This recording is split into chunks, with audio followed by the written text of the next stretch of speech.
30 minutes. And so this will be focused on PhD students who are now working. This could be either working in industry, in consulting, and whatever. So they've gotten their PhDs, and this is what they are doing afterwards. And so we have 4 people on the panel. So Elvis, you just heard from, will be on the panel. So the panel will be led by Abiodun Olaoye. He's currently a data scientist at Siemens. He got his PhD and master's in mechanical engineering at MIT and his bachelor's in petroleum and gas engineering from Unilag. We have Nwike, call him Nwike, who got his PhD and master's in mechanical engineering at MIT. He's got his bachelor's in mechanical engineering from UNN. He's currently at Argonne National Lab, so his experience is quite unique in terms of where he's working now. I think most Nigerians don't really understand the national lab system. And so he's an energy system scientist there. And then finally on the panel, we have Debo, or Adebola Oguni, who got his PhD and master's in chemical engineering from MIT and got his bachelor's in chemical engineering from Rutgers. Right now, he's an associate research scientist at Dow. So of all of these, so Debo has been working in industry for the longest. I think he's been at Dow for, I think 6 years now, 5 to 6 years now.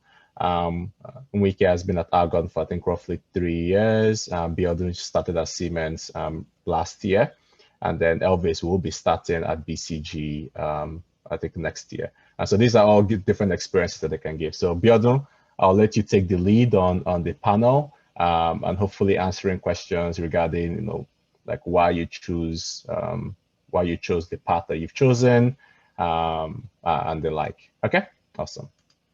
Yeah, thanks, Chibueze.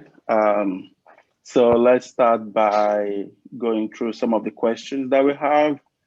And I'll just follow the similar pattern that Elvis followed like in the last one. We have some questions already asked. And I'll just ask who is more, capable of answering the questions so they can go for it. So I don't know if you guys want to say something first before we get to the question, but it's open. Maybe Elvis can open up with that.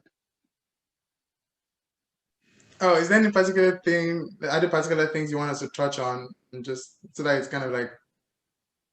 Yeah. So okay, good question. So I would like you guys to make it as brief as possible, so that we can have more than one opinion on each question. So I think that would be helpful. So maybe I should just get into the question then. So the first one says, what opportunities does having a PhD offer in the US? So who wants to take that?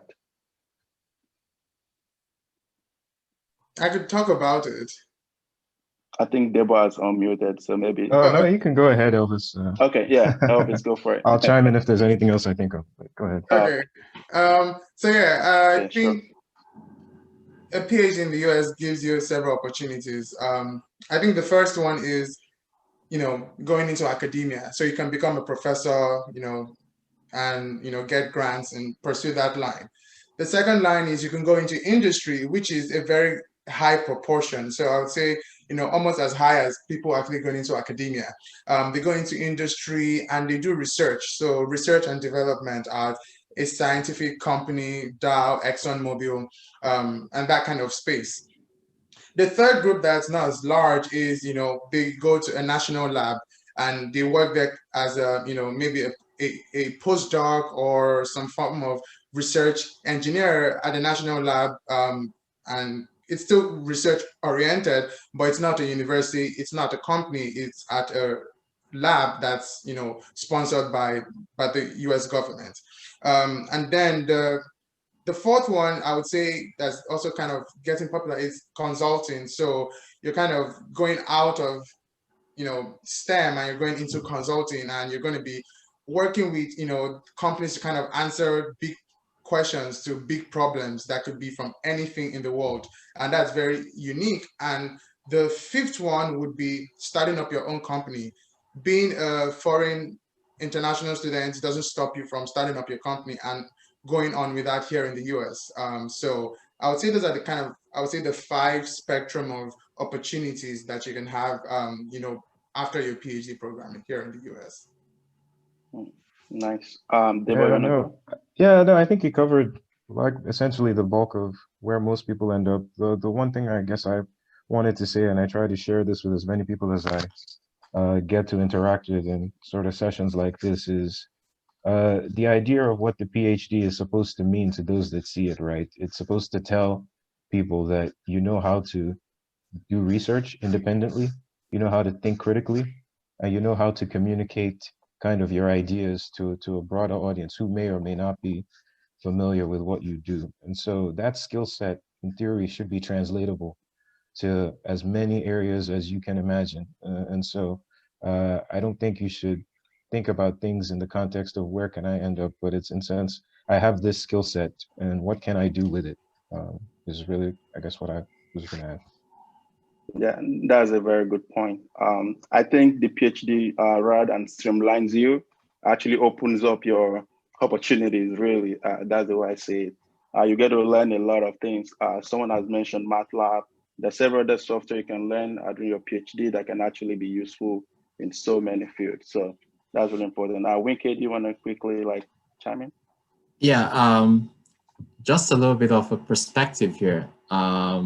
So there is some amount of streamlining that the PhD does for you. So for example, some companies want to hire just fresh people out of school because they want them to just train them and then they learn the culture, or they want to give very, very fast turnaround. So these companies might not, they might not want a PhD, or the fact that you have a PhD might not make them come to you, reach out to you initially. And the reason is that as a PhD, you have typically a particular set of skills that they want for a different application. So it's like you're telling them, I want to do this, but they're like, no, we want you to do something different. So it's just for you to know that. On the other hand, it opens many more doors for you, like Elvis talked about. But I think maybe one of the coolest things is that it just almost always makes you one of the smartest people in the room. So, I mean, it's just credibility. Like if you have a PhD, they're like, okay, yeah, this guy knows what he's talking about, whether or not he really do. Good point. Yeah, I think these are some of the perks that come with having a PhD. And I think we'll get to more details about how it can either streamline you or open more opportunities. I think my personal experience though is that I had this talk with the company, and I think I made a mistake trying to say more about my research than talking about how my research can translate into what they do, right? So we can get stuck in our research, these are the things we're trying to do, but then you need to find a way to match what you do with what they're trying to do. So once they can find that match, they really don't care about what your research is, really, but they care about how you can translate those key learnings into what they're trying to do. So that's very important, I think, and I think everyone has touched on that. So I think we kind of answered two questions in one, because the next question was more streamlining your career because of a PhD to academics, and they also answered this in the last section. So I think just to touch on this question, it doesn't streamline you really. It really can open your opportunities.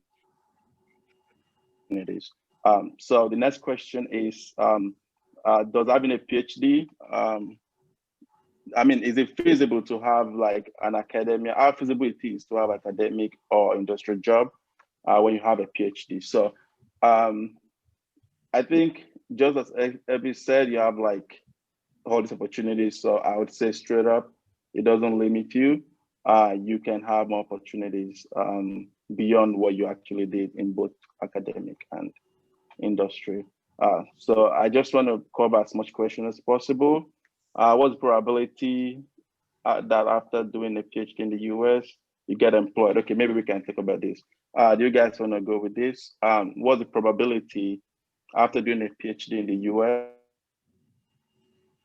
that I will get employed to lecture or be a professor? This, talking about academic roles specifically, not in general. So who wants to take that? I may let somebody else because I guess my background may not be. Maybe Nwike is closer to academia than, or maybe Okay. Chibueze can help us. Even in I was industry, going to call on Chibueze, but let me try here. So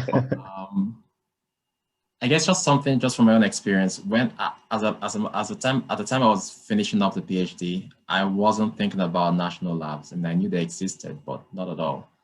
But then we had an event that was at MIT. So we usually have like career fairs where companies come and then they talk to you about what they do. But they reversed it.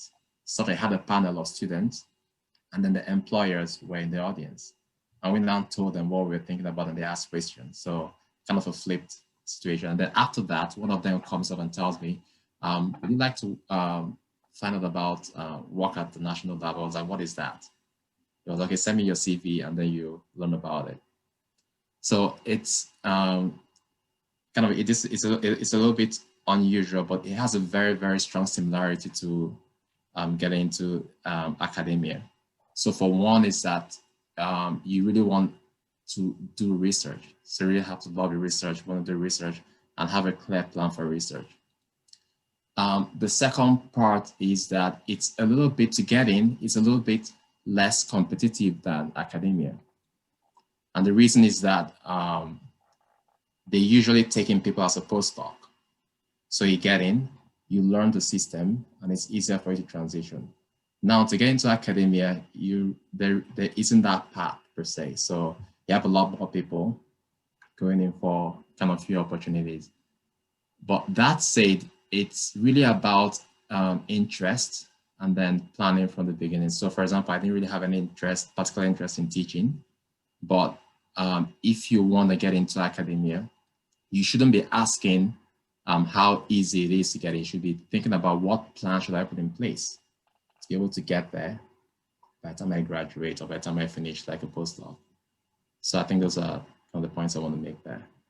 Yeah, I guess I did say that I wasn't going to share any, but I mean, just thinking about it while we've been talking. So, and I'm assuming that this question is kind of related to what the timeline is after you get your PhD for getting a job and how likely are people to get work in companies in the US after they graduate.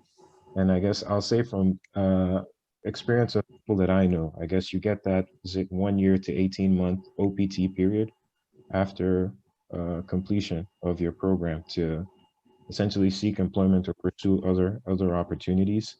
And with certain companies, the immigration rules, of course, in the US constantly change. So that's kind of something you have to keep up with the entire time you're in your program, just to understand what options and opportunities are available. But basically, if companies want you, there's an opportunity for them to go ahead, hire you, and pursue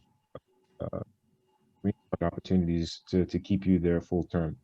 And so I say, don't think of that as a hindrance. The key thing then should be to be trying to demonstrate to the company that you're the perfect person for them, and that the fact that you may or may not be a citizen at this point is a minor inconvenience. It's something they should be willing to consider. Yeah, good points. Yeah, but then this is, yeah, sure. You'll go in a second, Elvis. Back off what Debo was saying, that again, one thing that might come up is, you know, the fact that you're not a citizen. But one thing that you can also do doing research is that you can actually become a permanent resident, and you can do that while you're pursuing your PhD. You can actually become a US permanent resident, and that evades or helps you evade any challenge, you know, applying for jobs where they have restrictions, or even there's some national labs that wouldn't allow you work there if you don't have clearance, and you can't get that. So if you get like a permanent residency, you can do that because with your research, you can show that you're contributing to the US government. And so maybe that's something you also want to have at the back of your mind as you pursue your PhD, as another option, not just waiting till you get the job or waiting for a job to give you a visa, but you can actually proactively take steps, publish papers, you know, present at conferences. And so 1 year or 2 years to the end, you know, you file for your green card, you get that, and then you have kind of like, you know, some leverage in applying for jobs and some stability there. Yeah. So like Elvis said, there are like paths to green card if you have a PhD, which you probably don't have with a master's degree. So that's I don't know if you call that a motivation to get a PhD, but yeah, the path is there for sure. But then from what I've gathered from the speakers so far, I think it's more, it's harder sort of to get a professorial position compared to like working in the academia in the industry. So yeah, it's a lot more challenging, I would say, given the whole academia how it's structured. But then if anyone wants to add to that, I think you can also add, like specifically for getting a professorial position when you have a PhD. I think we can cover it a little bit, but then if you want to like talk about having like, you know, professorial position. I would just also like to add that, again, for a lot of Nigerians who are asking these questions, it's because we have the idea that coming into a PhD, the only thing I'm going to do is become a professor. And one of the things that happens to a lot of us when we come to the US is that it changes. And let's be honest with ourselves, a good percentage of those of us who came here from Nigeria, I would say 85% of us are not in academia, if not more. Most of us are in industry or in consulting or in something else. A good number of us are not in academia. So just know that while you're right now coming from Nigeria, it's like, oh, academia is everything, I'm going to be a professor. When you really get here and you see the opportunities, you'll jackpot and go into something else. And so, but just know that academia is hard. There are few positions and you really need to be the top of the top. You need to publish papers, you need to publish not just many papers, but you need to publish papers in very high impact journals, because you need to show that you are a master of whatever field you're trying to navigate as a professor. And, you know, being in a group that has a lot of expertise, there are a lot of things that go into getting a professorship position, but you need to publish a lot of papers, you need to publish in high impact journal, and also the program you want to join also determines the quality of work you need to be coming in with. So if you want to become a professor at MIT, of course, you need to have nature papers. It's not gonna, like, that's a no-brainer.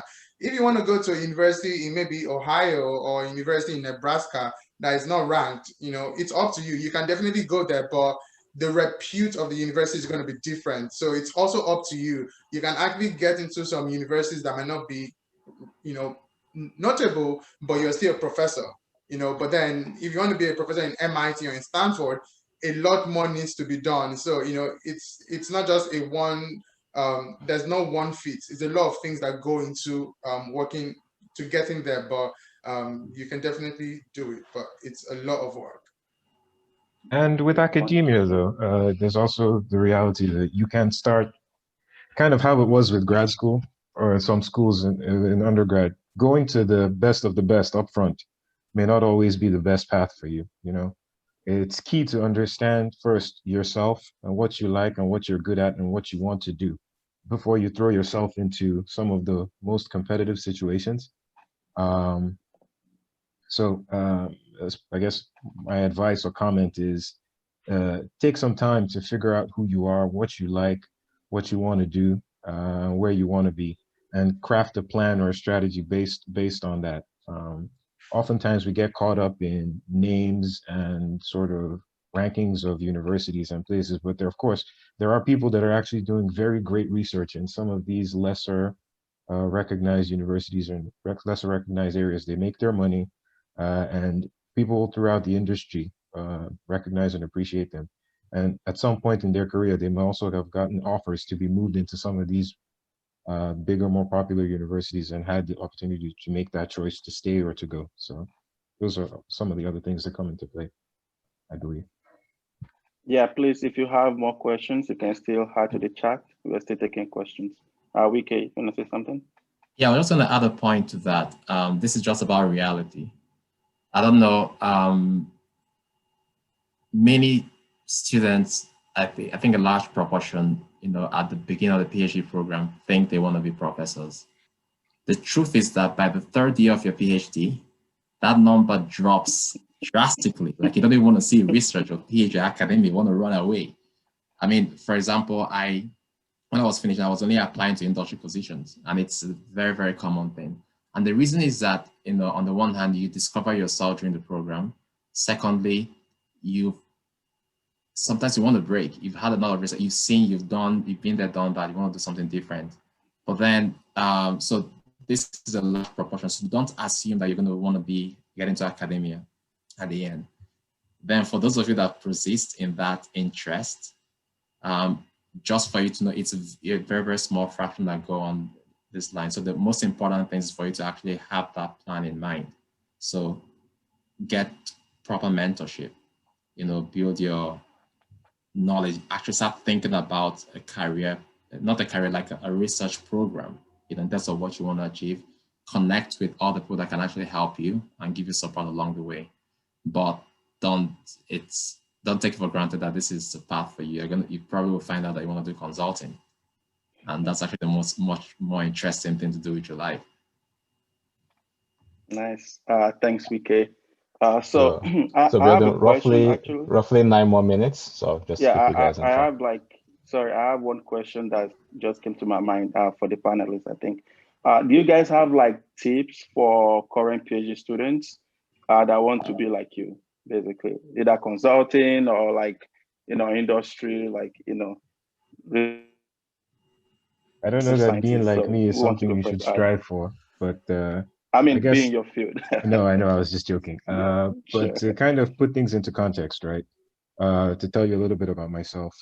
So I did a PhD in chemical engineering, in the chemical engineering program that was focused primarily on development of biotechnology products, and you could call it a bio-based research project. Currently, I work for Dow Chemical, and I make polymers and polymer systems and polymer formulations. So it's a change, some may say a complete 180 from what I did in my PhD career, which is why I say, and this is something that Dow does, and I imagine a lot of big companies do. They're not always hiring the research background. They're hiring the person and the skill set, and so it's important that is translatable.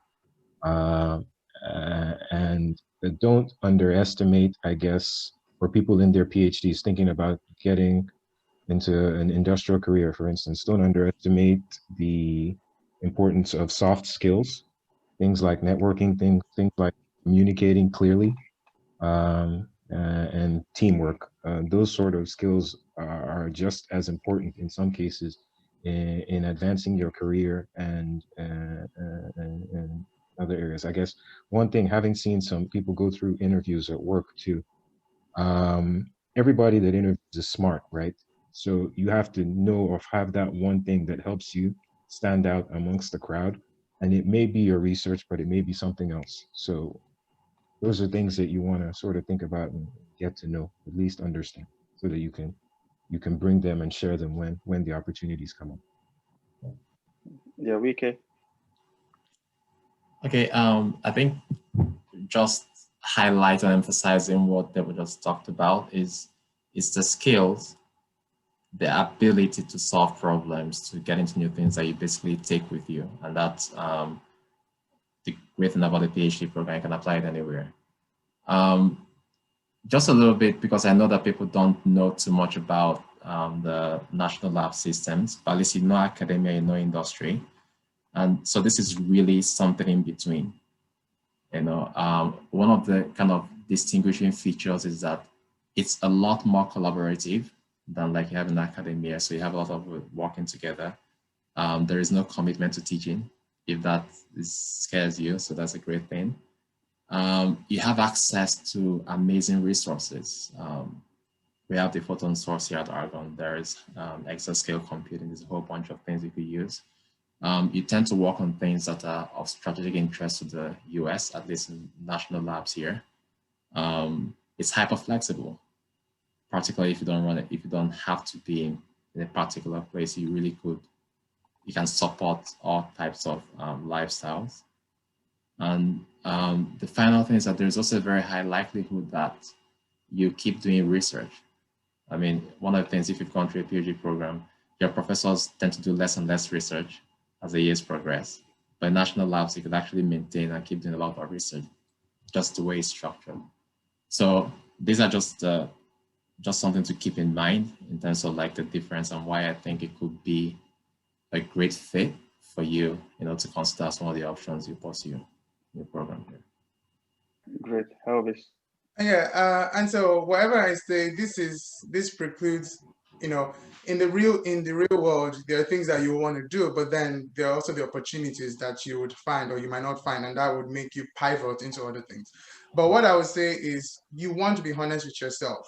And what I mean by that is, like, for me, as I went along the journey of my PhD, I found out that I was a very practical person. I enjoy very pragmatic projects, things that are more applied. And you would see that for other people in their PhD, they like things that are more theoretical, more fundamental. And a lot of them end up, going into industry to do very fundamental research, or, in most cases, go and pursue, an academic career. And so once I figured out that this is what I really like doing, this is, if I get a project that I can see the impact, that drives me, then I really want to do something that's very practical. And so for me, pivoting to consulting made sense because every project I'm working on, it's a problem that needs to be solved right now. And so it's not like, oh, I'm trying to understand why ruthenium is the best. Who even cares about ruthenium? No one even uses ruthenium, it's like, and it's like, well, it's fundamentally fine. But, for me, for a professor, they might like that. For me, it's like, well, if no one's using it, I don't have that drive. So really understanding yourself, understanding what makes you tick, understand what gives you passion, really helps you figure out which of these spaces would you want to play in. And once you know that, take the necessary steps, practice, reach out to your network, get resources to help you kind of grow yourself and, stand the best chances of getting into academia or industry or consulting. But, really knowing yourself, and it's going to be a journey. And I think, going through the PhD will help you get a flavor of what you like and what you don't like. I like to interact with people. I like to talk to people. So I don't want to be stuck up in a lab just mixing pipettes. Like, I want to be in a place where I can, like, hey, how's it going? Smile, because that's a skill that I have. And if I'm stuck in a lab, no one is seeing that skill. But in consulting, I interact with people and I'm able to leverage that skill. So knowing yourself, knowing your strength, knowing your qualities, and knowing what makes you tick I think that would put you in a place where you can bring your whole 100% person to a job that you would enjoy. And so, I think that would be really useful as you navigate your journey throughout your PhD and after that. So Abiodun, we have like 2 more I have minutes. to round up now. So I think, I just want to thank all the panelists. Thank you, Debo. Thank you, Nwike. Thank you, Elvis. We really appreciate all your contributions. Now handing over to Chibueze. You can go ahead. Thank you. Okay, awesome. Let's see. So we've come to the end of the whole session. So I have like a slide to share with everyone. I think Solomon asked the question. So from I think actually my part is a little bit different. So when I came from Nigeria, my goal was to work in industry. When I started at MIT, was to work in industry and be a lecturer. Because coming from Nigeria, I was just a lecturer. And then to be a lecturer after I work in industry for 30, 40 years. And then I came to MIT and realized that you can actually make a living as a professor. And it's a different job than what I had in mind coming from Nigeria. So in the US, there are lots of universities where you can do research primarily. So that's what I do now. You can also have universities where you teach primarily. So those are also options. So that's more what we have in mind from the lecturer point of view. So it really does depend, and then the opportunities have to exist for you to get it, regardless of what you're interested in.